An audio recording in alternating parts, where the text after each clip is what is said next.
Hello friends, welcome to removeload.com। आज हम discuss करेंगे what is read only modifier in TypeScript. तो सबसे पहले रीड ओनली मॉडिफायर क्या होते हैं। In the TypeScript the read only modifier is used to make a property immutable. Immutable means यानी कि we can not change the value after assigned, meaning that once it is assigned a value it can not be change. मैं definition में बता दिया है। This is a particularly useful for defining constant और values that should not be modified after their initial assignment. यानी कि एक बार initial assignment के बाद हम इसमें वैल्यू को मॉडिफाई नहीं कर सकते हैं। तो अब कोड पर चलते हैं। तो मैं एक काम करता हूँ, यहाँ पर एक क्लास बना लेता हूँ, क्लास पर्सन। अब यहाँ पर मैं दो प्रॉपर्टी बना लेता हूँ, नेम, स्ट्रिंग, एज, नंबर। मुझे रीड ओनली बनाना है तो मैं इसके आगे क्या लिख दूंगा, नेम से पहले रीड ओनली, और यहाँ पर भी क्या लिख दूंगा, रीड ओनली। ठीक है, ये लिखने के बाद अब मैं करता हूँ कंस्ट्रक्टर बनाता हूँ। यहाँ पर कंस्ट्रक्टर, इस कंस्ट्रक्टर के अंदर मैं दो पैरामीटर पास करता हूँ, नेम, स्ट्रिंग, एज, नंबर। ठीक है, ये करने के बाद दिस डॉट नेम, ये जो नेम और ये एज ये इससे रिलेट नहीं करते हैं, ये अलग है और ये अलग है। लेकिन दिस डॉट नेम, इस नेम को मुझे गेट करना है, तो मैं किसको कैसे कैसे रेफर करूंगा उसको, दिस डॉट नेम, और यहाँ पर ये वाले जो नेम है इसकी वैल्यू को पास कर दूंगा नेम। ठीक है, ये नेम एज हम चेंज भी कर सकते थे, कुछ भी नेम वन एज वन या एम्प्लॉय नेम एम्प्लॉय एज कुछ भी लिख सकते थे। ठीक है, यहाँ क्या गया, दिस डॉट एज, यहाँ पर मैंने क्या पास किया, ये वाली एज। ठीक है, यहाँ तक ये क्लियर हो गया। इसको कंस्ट्रक्टर करने के बाद मैं एक काम करता हूँ, एक फंक्शन बना लेता हूँ, डिस्प्ले डिटेल्स। डिस्प्ले के नाम से पता चल रहा है कि यानी कि डिस्प्ले कराने के लिए कंसोल डॉट लॉग, इसमें हम बैकटिक यूज करेंगे। क्या यूज करेंगे, बैकटिक। बैकटिक बेसिकली यूज होता है जब हमें स्ट्रिंग और वेरिएबल को यूज करना हो साथ में, तब हम बैकटिक यूज करते हैं। ये बेटर है, नहीं तो अदरवाइज हम क्या करेंगे, यहाँ पर प्लस करके ऐड करेंगे स्ट्रिंग और वेरिएबल को ऐड करने के लिए। बैकटिक किया मैंने, अब मैं लिखा नेम इज, देखो स्ट्रिंग पास की। अब मुझे वेरिएबल यूज करना है तो मैं पहले डॉलर कर्ली ब्रेसेस और उसके अंदर मैं पास कर दूंगा दिस डॉट नेम। ये तरीका वो लिखने का तरीका है। And age is dollar curly braces this dot age. इतना ये हमने लिख लिया है, ये हमने इसको बंद कर दिया है। ठीक है, सेमीकोलन लगा दिया है। तो हमारा ये आ गया पर्सन और ये। अब मैं क्या करता हूँ, यहाँ पर एक ऑब्जेक्ट बना लेता हूँ, कॉन्स्ट पर्सन।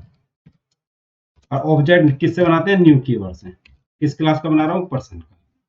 अब हमने क्या पास किया था, यहाँ पर देखो ये पर्सन जैसे कि कंस्ट्रक्टर था, तो पहला मतलब दो, एक नेम है और एक एज है। यहाँ पर देखो नेम और एज, स्ट्रिंग नंबर। मैं नेम लिख देता हूँ जॉन, एज मैंने कर दिया इसकी 38, इतना कर दिया मैंने, ये आ गया। अब मुझे इसका डाटा लेके आना है, डिस्प्ले कराना है कि क्या डाटा है, पर्सन डॉट डिस्प्ले डिटेल्स। तो जब हम ये लिखेंगे तो ये वाला डाटा हमारा शो हो जाएगा। सपोज मुझे इसकी वैल्यू को चेंज करना है, मतलब मुझे डालना है जोन के बजाय कुछ और नाम डालना है। पर्सन डॉट नेम में मैं क्या डालूंगा, ऑब्जेक्ट डॉट नेम में कर दिया मैंने क्या, मैं डालता हूँ टॉम। आप देखोगे कि मैंने जैसे टॉम लिखा है तो यहाँ पर एक रेड एरर दिखाने लगा है, और यहाँ पर लिखा है can not assign to name because it's a read only property. यानी कि हम इसमें वैल्यू को रीअसाइन नहीं कर सकते। एक बार कंस्ट्रक्टर में असाइन होने के बाद वैल्यू रीअसाइन नहीं होगी। सेम केस अगर मैं एज में यहाँ करूंगा और यहाँ पर लिख देता हूँ इसको 40, फिर भी सेम वही एरर आएगी। तो इस तरीके से आप देख सकते हो कि ये हमारा हम रीअसाइन नहीं कर सकते। ये हमारा रीड ओनली प्रॉपर्टीज वाला जो था मैंने आपको बता दिया। मैं अब इसको एक बार एग्जीक्यूट कर लेता हूँ। कैसे एग्जीक्यूट करेंगे, टाइपस्क्रिप्ट फाइल को tsc app.ts यानी फाइल का नाम। इसको जब एग्जीक्यूट करेंगे एग्जीक्यूट करने के बाद ये कंपाइल होगी और किस में कन्वर्ट कर देगी, app.js फाइल में। ये हमारा कोड। और फिर जो app.js फाइल में कन्वर्ट होने के बाद हम उस JS फाइल को रन करेंगे नोड कमांड से। ये देखो एग्जीक्यूट हो गया। अब जब इसको देखेंगे तो यहाँ पर देखो इस तरह कोड बना है।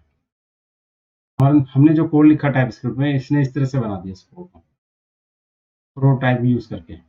अब मुझे रन करना है तो मैं रन कैसे करूंगा, नोड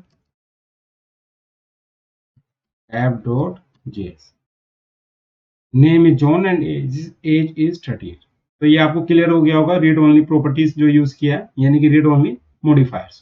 ठीक है, अब एक काम करते हैं, अब हम एरे एंड टपल, ट्यूपल बोलते हैं इसको, ट्यूपल में कैसे हम यूज करते हैं इस चीज को, रीड ओनली को। तो सपोज मैं एक बना लेता हूं कॉन्स्ट नंबर एरे, मैंने एक ले लिया। अब मैं नंबर एरे ले लेता हूं, यहां पर इसको मैं डिक्लेयर कर देता हूं नंबर एरे। ठीक है, और यहां पर मैं एक एरे बना लेता हूं वैल्यू 1, 2, 3। ये बन गया है। अब ये जो हमारा बना हुआ है, मैं एक काम करता हूं, जब मैंने यहाँ पर ये नंबर एरे बना लिया है, मैं इसको करता हूं रीड ओनली। यहाँ मैंने रीड ओनली कर दिया इसको, यानी कि एरे को मैं रीड ओनली कर देता हूँ। ठीक है, अब मैं एक काम करता हूँ, इस नंबर एरे में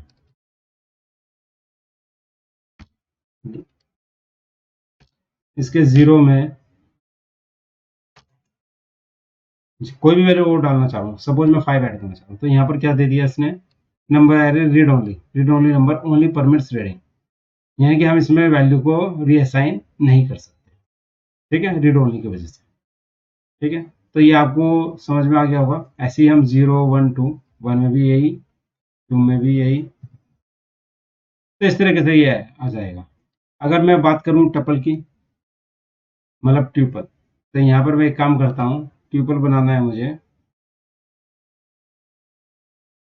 यहाँ पर ले लेता हूँ कॉन्स्ट डाटा। ठीक है, डाटा मैंने लिख दिया। अब इसको मैं क्या करता हूँ, रीड ओनली बना लेता हूँ। यहाँ पर मैं बना लेता हूँ ट्यूपल के अंदर, इसको मैं लिख दिया यहाँ पर स्ट्रिंग नंबर। आपको पता है ट्यूपल का मैंने वीडियो भी बनाया था कि कहाँ पर हम स्ट्रिंग और नंबर, मतलब बेसिकली हम ट्यूपल क्या होता है और उसके बारे में सारी मैंने पूरी इन्फॉर्मेशन दे रखी है। आप एक बार गो थ्रू करेंगे तो पता चल जाएगा आपको भी।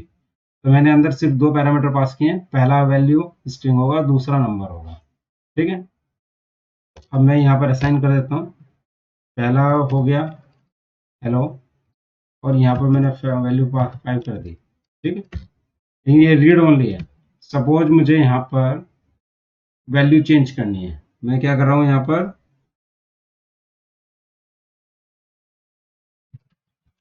डाटा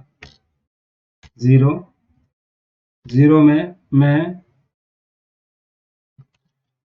बाई कर रहा हूँ। जैसे ही मैंने बाई किया तो आप देखोगे यहाँ पर क्या दिए इसने, can not assign to 0 because it's a read only property, यानी कि हम रीअसाइन नहीं कर सकते।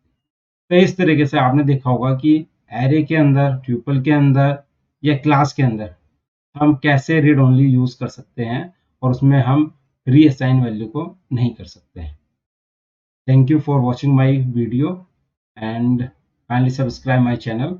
एंड आपको और भी ज़्यादा गो थ्रू करना है तो ये मेरी वेबसाइट है removeload.com जो मैंने बनाई है, इसको गो थ्रू कर सकते हैं। इसमें मैंने इन जो मैंने आपको बताया उसके अलावा भी मैंने बहुत सारी चीज़ें बता रखी हैं, आप उसको गो थ्रू करेंगे तो आपको और ज़्यादा क्लियर हो जाएगा।